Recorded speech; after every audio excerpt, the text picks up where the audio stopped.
మన వారాహి సిల్వర్ జ్యువెలరీలో అద్భుతమైన ఆఫర్స్ పొందండి మరియు కారు గెలుచుకునే గొప్ప అవకాశం. కీలక నిర్ణయం దిశగా అమెరికా ప్రెసిడెంట్ ట్రంప్ అడుగులు వేస్తున్నారు. నాటో నుంచి వైదొలిగే ఆలోచనలో ఉన్నారు ట్రంప్. ఇక వైదొలిగే అంశాన్ని తీవ్రంగా పరిశీలిస్తున్నామని కూడా ట్రంప్ హింట్ ఇచ్చారు. ది టెలిగ్రాఫ్ పత్రికకి ఇచ్చినటువంటి ఇంటర్వ్యూలో ట్రంప్ ఈ కామెంట్స్ చేశారు. యుద్ధంలో నాటో దేశాలు కలిసి రాకపోవడంపై తీవ్ర అసహనంలో ఉన్నారు ట్రంప్. యుద్ధంలోకి రావాలంటే ఇప్పటికే పలుమార్లు ట్రంప్ పిలుపునిచ్చారు. ఇరాన్పై యుద్ధంలో నాటో దేశాలు కలిసి రాలేదంటూ కామెంట్ చేశారు. యుద్ధంలో కలిసి రాని దేశాలను ఇప్పటికే ట్రంప్ హెచ్చరించారు. పశ్చిమాసియా యుద్ధంతో తమకు సంబంధం లేదని కూడా నాటో దేశాలు చెప్తున్నాయి. నాటోలో ప్రధాన భాగస్వామిగా ఉంది అమెరికా. దీనిపై మరిన్ని అప్డేట్స్ మా కరెస్పాండెంట్ వెంకట్ అందిస్తారు. వెంకట్, నాటోలో ప్రధాన భాగస్వామిగా ఉన్నటువంటి అమెరికా కీలకమైనటువంటి నిర్ణయం, ఆ నాటో నుంచి వైదొలిగేటువంటి ఆలోచనలో ఉన్నాను అనేటువంటి మాట. ఎవరికి నష్టం, ఎవరికి లాభం అనే విషయాలు పక్కన పెడితే ఏంటి దీనికి సంబంధించి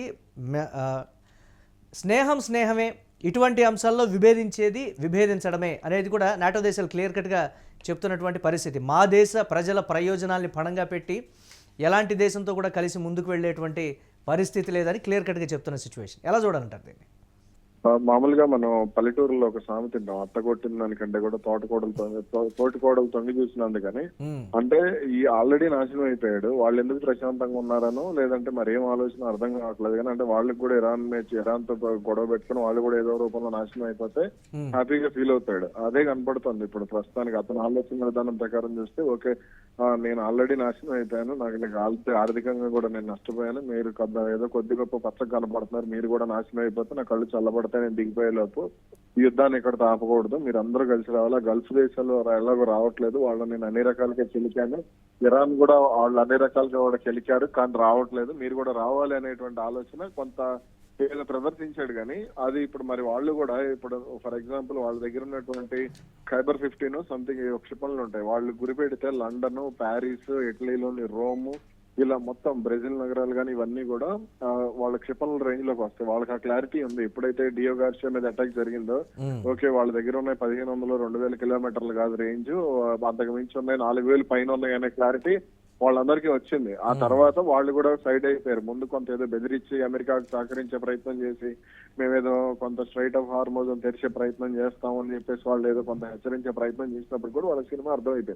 అందుకనే ఇప్పుడు వాళ్ళు ఎవరో కూడా ఎంటర్ కావటం లేదు కాబట్టి ఇతనిలో భయం మొదలైంది. ఆ భయం వల్ల అంటే ఎలా తప్పుకోవాలో అర్థం కాక ఇప్పుడు ఇజ్రాయెల్ ఇతను పెట్టి ఆల్మోస్ట్ సైడ్ అయిపోయే ఆలోచనలు ఉంది. మా సైనికులు భూభాగంలో పోరాటం చేయాలని చెప్పి ఇజ్రాయెల్ చెప్పింది. అలాగే ఇతను కూడా తెలివిగా నాటో దేశాలను, గల్ఫ్ దేశాలను ఇరికిచ్చేసి ఇతను కూడా సైడ్ అయిపోయే ఆలోచనలో ఉంటాడు. ఏదో రకాల ఆయుధాలు అమ్ముకోవటం ఏదో ఒకటి. అందుకని ఇప్పుడు వాళ్ళు ఎవరు కూడా ఒప్పుకోవటం లేదు కాబట్టి దానితో గగనతలాలను కూడా ఇజ్రాయెల్ కి వెళ్ళేటువంటి విమానాలకు సంబంధించినటువంటి గగనతలాలను కూడా వాళ్ళు మూసివేశారు. కాబట్టి ఇప్పుడు దిక్కుదోషం స్థితిలో ఉన్నాడు, ఏం చేయాలో అర్థం కాక. అందుకే ఇప్పుడు నాటో నుంచి నేను తప్పుకుంటాను, మీరు పేపర్ పులి, వాళ్ళు పేపర్ పులి కాదు ఇతను పేపర్ పులి.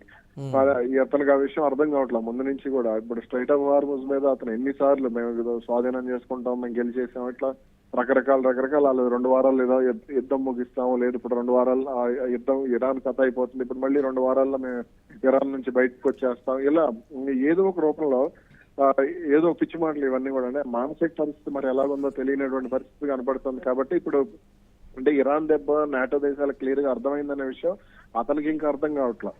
కాబట్టి అతనికి అర్థమైంది కానీ వాళ్ళకి అర్థం కాలేదేమో. వాళ్ళ దగ్గర ఉన్నటువంటి ఆయుధాలను కూడా కట్టడి, అంటే వాళ్ళ దగ్గర ఉన్నటువంటి ఆయుధాలను కూడా వాడేస్తే బాగుంటుంది అనేటువంటి ఆలోచన మరి లేదా ఇంకోటి అయితే తెలియదు. కానీ ఇప్పుడైతే వాళ్ళు రాకపోవడం మీద ఇతను కోపంగా అయితే స్పష్టంగా కనపడుతుంది.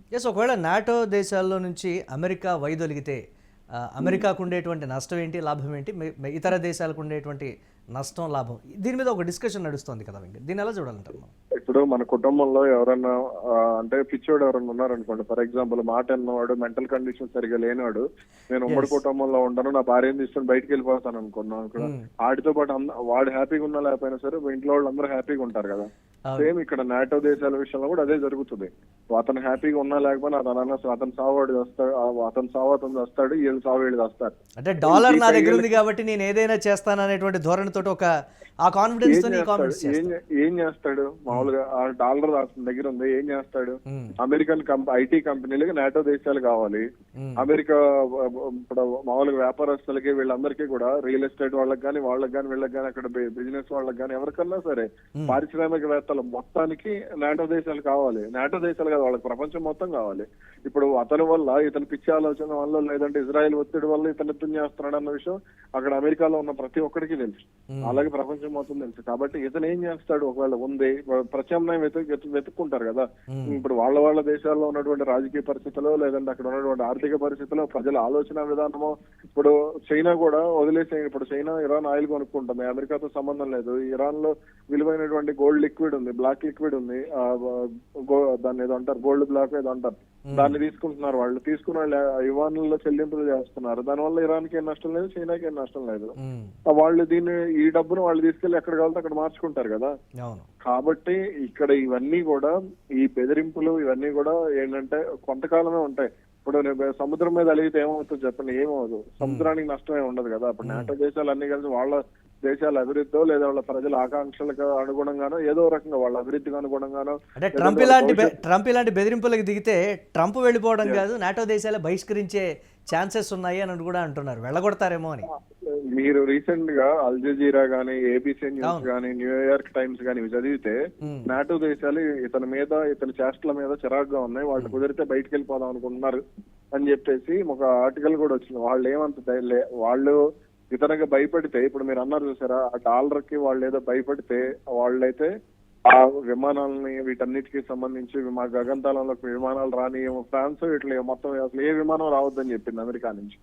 కాబట్టి ఇవన్నీ కూడా ఏంటంటే వాళ్ళు ఏమి భయపడట్లా, ఇతను ఏదో భయపెడదామని చూశాడు. హార్మోజ్ జలసంధి విషయంలో రాలేదు, ముందు జపాన్ ని పిలిచాడు, జపాన్ ప్రధాని అక్కడ కూర్చోబెట్టి పెరల్ హార్బర్ గురించి వెటకారంగా కామెంట్స్ చేశాడు. కాబట్టి ఇవన్నీ కూడా ఏవి కూడా ఫలించవు. అతని ఆలోచన విధానం ఏంటంటే అతను ఒక కార్పొరేటర్ గా కూడా పనికిరాని వ్యక్తిని అమెరికా అధ్యక్షుడిని చేసి కూర్చోబెట్టారు అక్కడ. Yes right, thanks for updates Venkat. ఇక ట్రంప్ తీసుకున్నటువంటి ఈ నిర్ణయం అంటే తను బెదిరిస్తున్నాడా లేకపోతే ఏం చేయబోతున్నాడనే అంశాన్ని పక్కన పెడితే ఒక కీలక నిర్ణయం దిశగా అయితే ట్రంప్ అడుగులు వేయబోతున్నాడు అనేటువంటి మాట స్పష్టమవుతుంది. నాటో నుంచి వైదొలిగేటువంటి ఆలోచనలోనే ట్రంప్ ఉన్నాడు. వైదొలిగేటువంటి అంశాన్ని తీవ్రంగా పరిశీలిస్తున్నానని అయితే ట్రంప్ ఒక హింట్ అయితే ఇచ్చారు. ది టెలిగ్రాఫ్ పత్రికకి ఇచ్చినటువంటి ఇంటర్వ్యూలో ట్రంప్ ఈ సంచలన కామెంట్స్ చేశారు. యుద్ధంలో నాటో దేశాలు కలిసి రాకపోవడంపై తీవ్ర అసహనంలో ఉన్నారు ట్రంప్. యుద్ధంలోకి రావాలంటే ఇప్పటికే పలుమార్లు ట్రంప్ పిలుపునిచ్చినటువంటి నేపథ్యం కూడా ఉంది. ఇరాన్పై యుద్ధంలో నాటో దేశాలు కలిసి రాలేదనేది ఒక అసంతృప్తిలో ఉన్నాడు ఆయన. యుద్ధంలో కలిసి రాని దేశాలను హెచ్చరించడం కూడా జరిగింది. పశ్చిమాసియా యుద్ధంతో తమకు సంబంధం లేదని కూడా నాటో దేశాలు చెప్తూ ఉన్నాయి. మా దేశ ప్రజల ప్రయోజనాలు పణంగా పెట్టి ఎలాంటి యుద్ధంలో కూడా మేము పాల్గొనబోము అని తెగేసి చెప్పడంతో కూడా ఒకంత షాక్లో ఉన్నాడు ట్రంప్. ఈ నేపథ్యంలో నాటోలో ప్రధాన భాగస్వామిగా ఉన్నటువంటి అమెరికా బయటికి వెళ్ళిపోతే తర్వాత ఎలాంటి పరిస్థితులు ఉంటాయనేది ఇప్పుడు ప్రధాన ప్రశ్న.